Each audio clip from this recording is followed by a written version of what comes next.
Hello my dear friend, welcome to GATE Adda 24/7। तो आज थोड़ा आप भी सीरियस हो जाइए, थोड़ा मैं भी सीरियस हो जाता हूं। जब भी आप इस वीडियो को देखें तो as a serious GATE aspirant बन के ही देखें। अगर मन ना हो तो उस टाइम के लिए इस वीडियो को स्किप कर दें, और जब भी मन हो तो इसको सेव कर लें, इसके लिंक को, तब देखें। लेकिन एक इत्मीनान के 5 से 10 मिनट, इससे ज्यादा मैं आपसे चाहूंगा नहीं। दोस्त, जब भी हम बात करते हैं गेट एग्जामिनेशन की, ईएससी एग्जामिनेशन की, और एनी अदर इंजीनियरिंग एग्जामिनेशन या इससे रिलेटेड कहीं भी, तो एक क्वेश्चन हमारे जहन में आता है। सर, बहुत मेहनत कर ली, ऑलमोस्ट सारे सब्जेक्ट कंप्लीट हो गए, टेस्ट सीरीज भी लगा ली, क्वेश्चन भी कर लिए, प्रैक्टिस भी हो गई, सेल्फ स्टडी भी कर लिए, but still we are not getting good marks, या वी आर नॉट सिलेक्टिंग। तो ये क्वेश्चन ईयर बाय ईयर या कुछ महीनों के बाद हमारे जहन में उठता रहता है, क्योंकि परिणाम हमारे फेवर में नहीं आ रहे हैं।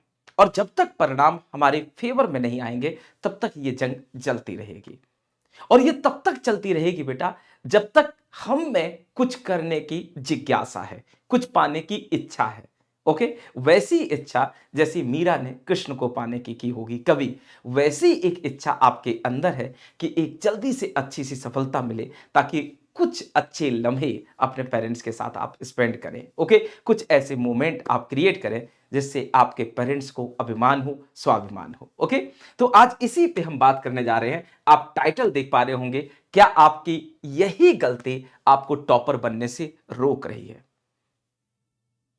तो आप कहेंगे सर, ऐसे सेशन भी हमने बहुत देखे हैं और नो डाउट मोटिवेटेड भी हुए हैं, लेकिन आज मैं आपको इस सेशन में कुछ डिफरेंट वे से सिखाने की कोशिश करूंगा। एंड दैट थिंग और those points my dear friend, you have to learn और अंडरस्टैंड। पहला पॉइंट जल्दी से हम ले चलते हैं आपको कि क्या है अपने पास। सर, पहला पॉइंट है, sir, why are we scoring less marks in the GATE exam? ये क्वेश्चन सबसे पहले आता है, और आप GATE slash ESC slash any engineering exam कर सकते हैं।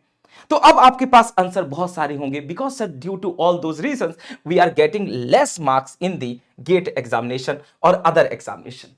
बट अगर मैं गेट की बात करूं, तो मेरे अकॉर्डिंग, जो मेरी अपनी एनालिसिस है, उसके अकॉर्डिंग बेटा मैंने आपके सामने दो स्टेटमेंट रखे हैं। Okay, these statements are approximate correct. Okay, these statements are बेटा अप्रोक्सीमेट करेक्ट। तो जैसे अगर मैं यहां पे बात करूं, ओके, तो गेट एग्जाम जो रिजल्ट होता है पर ईयर, जो भी आप ले लें, 2022 का ले लें, 21 का ले लें, 23 का ले लें, 20 का ले लें, जो भी वॉट एवर।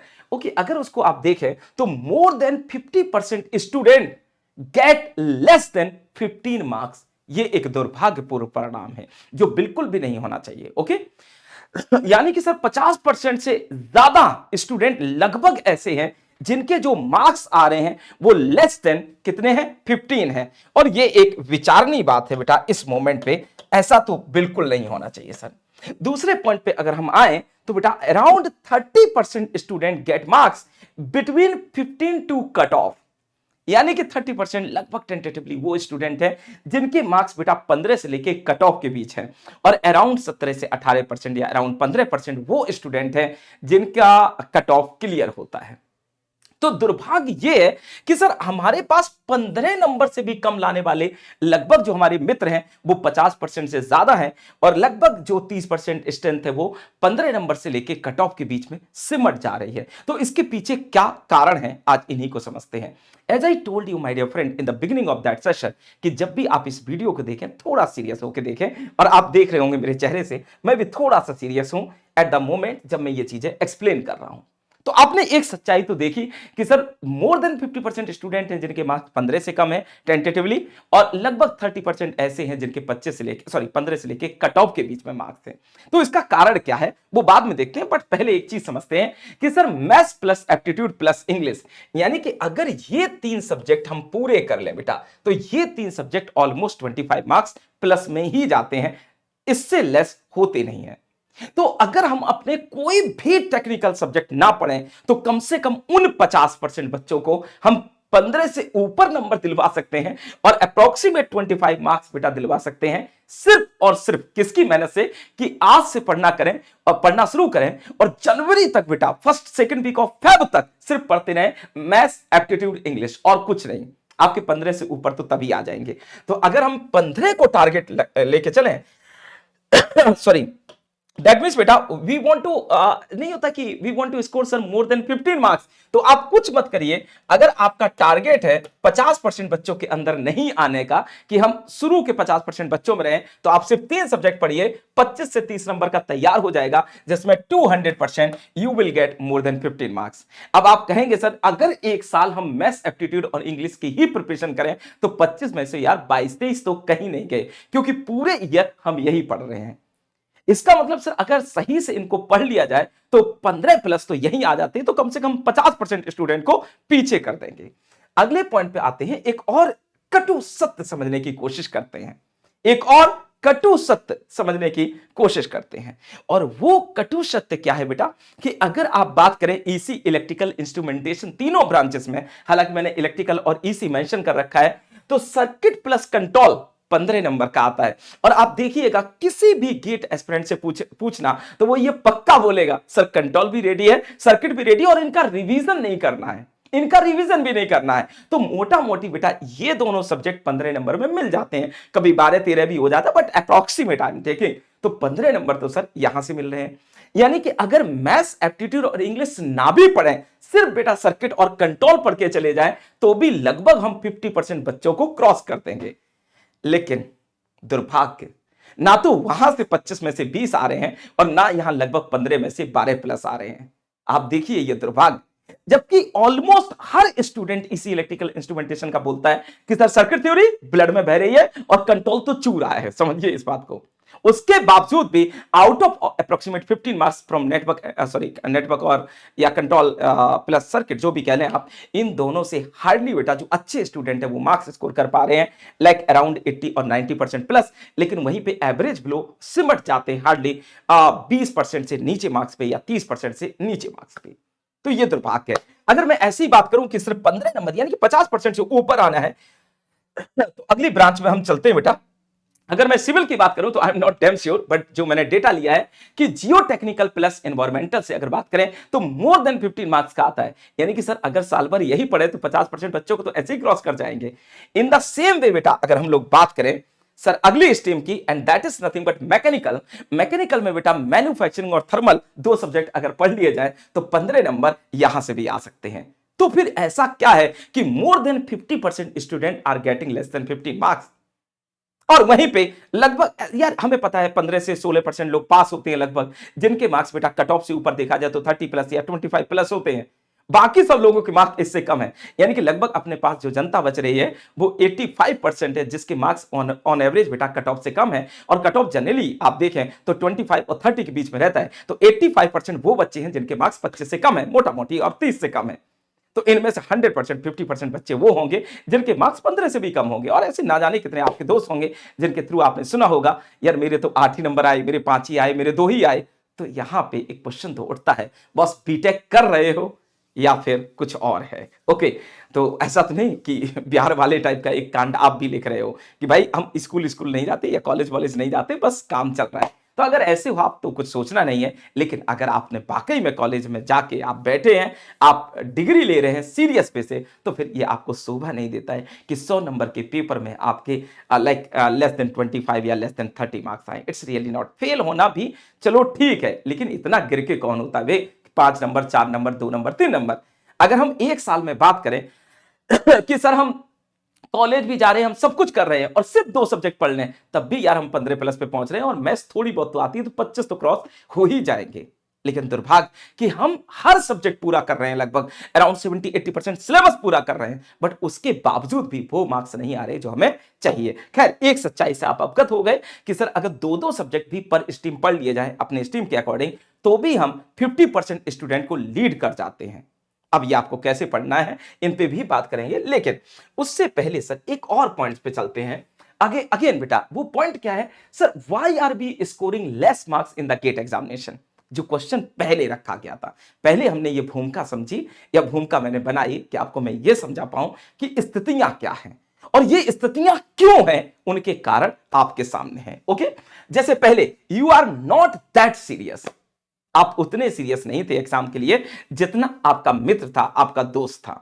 तो इतना सीरियस आपको होना पड़ेगा बेटा जितने सीरियस अंडर 1000 रैंक के बच्चे होते हैं और आपके मित्र होते हैं। तो सबसे पहले आप इस पे फोकस करिए, you are really serious about your examination और नॉट। अगर सीरियस नहीं है तो प्लीज कोई जरूरत नहीं है स्टडी करने की, और अगर सीरियस है तो फिर आपको एक एक लम्हा एक एक पल अपनी पढ़ाई को देना है। ओके, अगले पॉइंट पे आते हैं बेटा।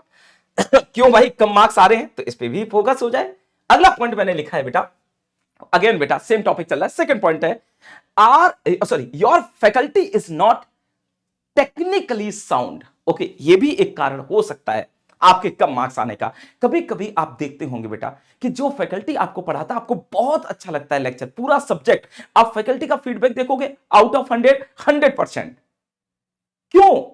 क्योंकि आपको कभी रियलाइज ही नहीं हुआ कि जिस लेवल पे आपके आपके फैकल्टी, सभी की बात नहीं कर रहा हूं, कुछ केसेस में आपकी फैकल्टी आपको वो कंटेंट वाकई में सर्व कर रही है जो गेट की नीड है या नहीं। ओके, जैसे कभी कभी फैकल्टी डायरेक्ट फॉर्मूले लिख देती है या कोई चीज आपको डायरेक्ट बता दिया। इसका बहुत सीधा सा मैं आपको एक एक एक थिंकिंग बता रहा हूं बेटा, एक आंसर बता रहा हूं जिससे आप डायरेक्टली पता कर पाएंगे कि आपके फैकल्टी जो हैं कितने टेक्निकली साउंड हैं।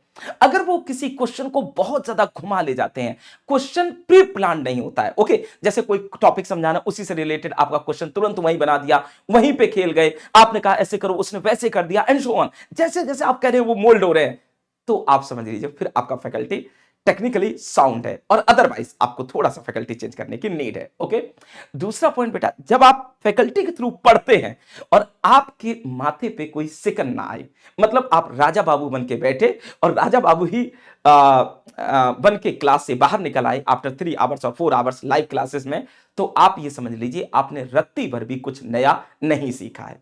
जब तक कि बेटा आप ऐसे देखें, जैसे तेरे नाम मूवी देखी होगी सलमान खान की, इंटरवल से पहले जो सलमान खान होता है वैसा आप क्लास के शुरू में बैठे, और इंटरवल के बाद जो सलमान खान एंड में होता है वैसा बन के आप क्लास के एंड में निकले, तो आप समझिए आपने कुछ सीखा है। जब तक आपके मस्तिष्क में क्वेश्चन क्वेश्चन क्वेश्चन रेज ना हो, आप परेशान ना हो कि पता नहीं क्या चल रहा है, ये पता नहीं क्या चल रहा है, that must be raise in mind. Okay, और एक सीरियस विद्यार्थी वही होता है जिसको ये लगना चाहिए। अगर आपको सब समझ में आ रहा है तो इसका मतलब कहीं ना कहीं बेटा आप सीख नहीं रहे हैं, आप रट रहे हैं, आप नोट्स बना रहे हैं। क्योंकि हो सकता है टीचर बहुत अच्छा है लेकिन आपकी कमी है, आप उसको गेन नहीं कर पा रहे, आप उन चीजों को समझ नहीं पा रहे, आप लाइन टू लाइन उतारते जा रहे हैं। नहीं, हर वर्ड का मतलब समझो, हर चीज का मतलब समझो। किसी ने कोई फॉर्मूला लिखा, उसके छोटे छोटे पहलू समझने की कोशिश करो। ओके, खैर अगले पॉइंट पे आते हैं। तीसरा पॉइंट क्या है बेटा, you are not following good books. ये भी एक बहुत बड़ा रीजन होता है अच्छे मार्क्स ना स्कोर करने का।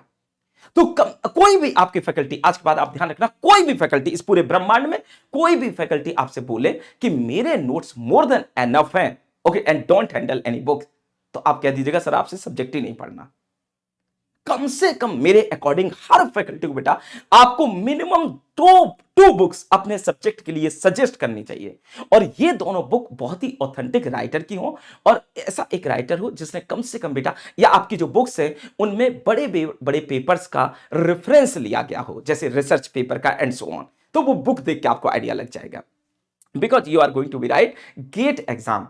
जो हकीकत है प्रेजेंट टाइम की वही आपसे पूछी जाती है, आपसे 1980 का नहीं पूछा जाएगा, आपसे 1960 का नहीं पूछा जाएगा। जनरली प्रेजेंट में बात की जाएगी। प्रेजेंट टेक्नोलॉजी से कनेक्ट होने के लिए आपको किताबों की जरूरत होगी। अनडाउटली आपकी फैकल्टी पूरा सिलेबस कंप्लीट करवा सकते हैं इन द सेशन और इन द सब्जेक्ट, बट फिर भी आपको बुक्स की नीड है to deal different variety of problem and sometimes to understand the concept in the different way or with like we can say in the नहीं होता बेटा elaborate करना किसी चीज को। तो कभी कभी कुछ टॉपिक हो सकता है हल्के हो जाए आपकी क्लास में, तो वो बुक से पढ़िए अगर वो टॉपिक इंपॉर्टेंट है तो, बट डेफिनेटली यू रिक्वायर्ड बेटा at least 2 books for every subject. Okay, as a reference इनको पहले कैरी करिए, ठीक है। इसके बाद में अगर मैं आऊं अगले पॉइंट पे बेटा, तो वो पॉइंट आपके सामने मैंने आपके सामने लिखा हुआ है, not doing sufficient self study. ये एक बहुत बड़ा पॉइंट है, not doing sufficient self study. Why sir? Time नहीं मिल पा रहा है, लाइव क्लास लेते हैं, कॉलेज जाते हैं, उसके बाद टाइम ही नहीं मिल रहा है कि सेल्फ स्टडी हम कर पाए। तो मेरे दोस्त, आप एग्जाम के या एग्जाम की जो एक अपनी चरम पोजीशन होती है उसको आप कभी फील ही नहीं कर पाओगे। आप ज्यादा से ज्यादा 50 और 60% पेपर के दायरे में सिमट जाओगे if you are not doing self study. देखो, आप किसी से कितनी भी ड्राइविंग सीख लो, लेकिन आपको एक्चुअल ड्राइविंग तभी आएगी जब गाड़ी आप खुद चलाओगे, और वो भी अजीब अजीब रास्तों से, है ना। आपको स्पीड में भी चलानी है, आपको स्लो में चलानी है, आपको कंजेस्टेड एरिया में चलानी है, आपको हिल एरिया में चलानी है। तो मास्टर कैसे बनोगे? अगर खुद ड्राइविंग करोगे और गाड़ी को अलग अलग तरीके के एरियाज में लेके जाओगे। और वैसे ही आपके सब्जेक्ट होते हैं, आपके टीचर ने पढ़ा दिया एक बात, अब आप डिफरेंट डिफरेंट वैरायटी के क्वेश्चन करो। आप कहां से थीम समझोगे अपने कंसेप्ट? नंबर ऑफ क्वेश्चन से। ओके, ये गेट के जो क्वेश्चन होते हैं पीवाईक्यू, ये धरोहर है, इन्हें सबसे आखिरी में अटेम्प्ट करो, so that you can recognise yourself कि वाकई में आप सही डायरेक्शन में जा रहे हैं कि नहीं। तो शुरुआती दौर में अपने फैकल्टी द्वारा दी गई प्रॉब्लम हैंडल करो, डिफरेंट एग्जाम की प्रॉब्लम करो, बुक्स की प्रॉब्लम करो, बट गेट की प्रॉब्लम को टच मत करो। जब आपको लगे कि सर इस वाले टॉपिक में मैं अब 100% श्योर हूं, वही टॉपिक गेट का उठाओ और सारे पीवाईक्यू लगा डालो, तब आपको आइडिया लगेगा कि आपने कितने पीवाईक्यू हैंडल कर पाए। अराउंड 60% और मेहनत करने की जरूरत है, अराउंड 80% बहुत ज्यादा मेहनत करने की जरूरत है, क्योंकि 80% के बाद लक्ष्य, आप समझ रहे हैं ना, पाना या 100% अप्रोक्सीमेट करेक्ट करना is really not easy task. और 90% प्लस करेक्ट कर दिए तो अब और अच्छी मेहनत करनी है, ताकि जो पॉइंट छूटे हैं उन पे भी काम हो जाए। ओके, तो एक छोटे से सेशन में मैं आपको इस वे से गाइड कर रहा हूं, ताकि आप पॉइंट टू पॉइंट उन चीजों को फॉलो करें जो वाकई में आपकी पढ़ाई के लिए सीरियस पॉइंट्स हैं। Okay, at the end I just want to tell you बेटा, नॉट अटेम्प्टिंग टेस्ट सीरीज। तो अगर आपके मार्क्स कम आ रहे हैं, अगेन बेटा सेम हेडिंग, और ये पांचवा पॉइंट है कि आप टेस्ट सीरीज अटेम्प्ट नहीं कर रहे हैं। ओके, टेस्ट सीरीज कब से अटेम्प्ट कर देना शुरू कर देना है? एट मैक्स अक्टूबर से, एट मैक्स अक्टूबर से। पहले सब्जेक्ट वाइज और फिर आप जानते हैं, या तो अगर कोई टॉपिक वाइज दे रहा है या टॉपिक वाइज खुद ही डील कर लो, फिर सब्जेक्ट वाइज जाओ और फिर एंटायर लेंथ पे जाओ। Okay, but at least my dear friend, you have to write around minimum more than 25 full length test, okay, before writing your actual gate exam, before writing your actual gate exam। ठीक है, तो ये point थे। अब आप कहेंगे sir, अगर आप ये कह दें कि सर नहीं, फर्स्ट पॉइंट तो मेरा क्लियर है, जैसे मैंने ये कहा आपसे कि सर मैं सीरियस हूं, मैंने कहा ठीक है, इसके बाद भी मार्क्स कम आ रहे हैं, तो अगला कारण क्या हो सकता है?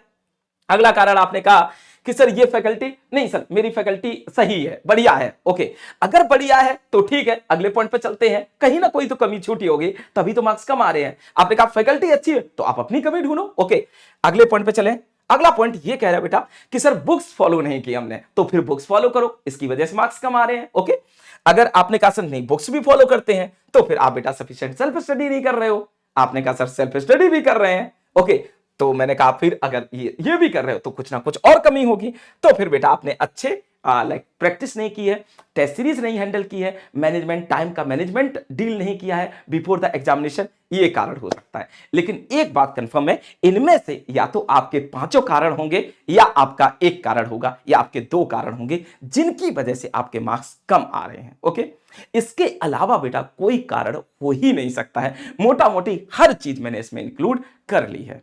तो मेरे प्रिय दोस्तों, बस मैं इतना कहना चाह रहा हूं कि वाकई में अगर आप सीरियस हो तो इन पॉइंट्स पे वर्क करना शुरू कर दीजिए, एंड आई एश्योर यू बेटा कि आने वाले 2-3 महीनों में ही आप अपने अंदर एक बहुत बड़ा बदलाव देखेंगे। ओके, तो मैं 100% मैं उम्मीद रखूंगा कि आप सभी लोग इस सेशन को बढ़िया से फॉलो करोगे, शेयर लाइक करोगे, और इन पॉइंट्स को फॉलो करते हुए 2-3 महीने में ही अपने अंदर एक ड्रास्टिकली चेंज देखोगे with respect to your upcoming examination. Okay, and don't forget to subscribe, my dear friend, our channel Gate Adda 24/7, and if you really want to understand or learn with a true concept of your subject related to EC and electrical or civil or mechanical, okay, then you can observe all the lecture okay on this platform। और अगर मैं अपनी बात करूं so every day मैं मिलता हूं आपको 6 PM पे in the present way, subject is nothing but circuit theory is running. Okay, आप एक बार देखिए प्लेलिस्ट में जाके सर्किट थ्योरी की जो मेन प्लेलिस्ट चल रही है प्लस क्वेश्चन सेशन की जो प्लेलिस्ट है उसको भी फिल करिए और उसके बाद डिसाइड करिए कि आप किस लेवल का सीख रहे थे अभी तक और अब क्या सीख रहे हैं। ओके चलिए, thank you, bye bye, take care. और इसके नीचे मैं एक लिंक पिन करवा दूंगा जिससे आप अड्डा 24/7 का ऐप भी डाउनलोड कर लेंगे। Okay, thank you, bye bye, take care.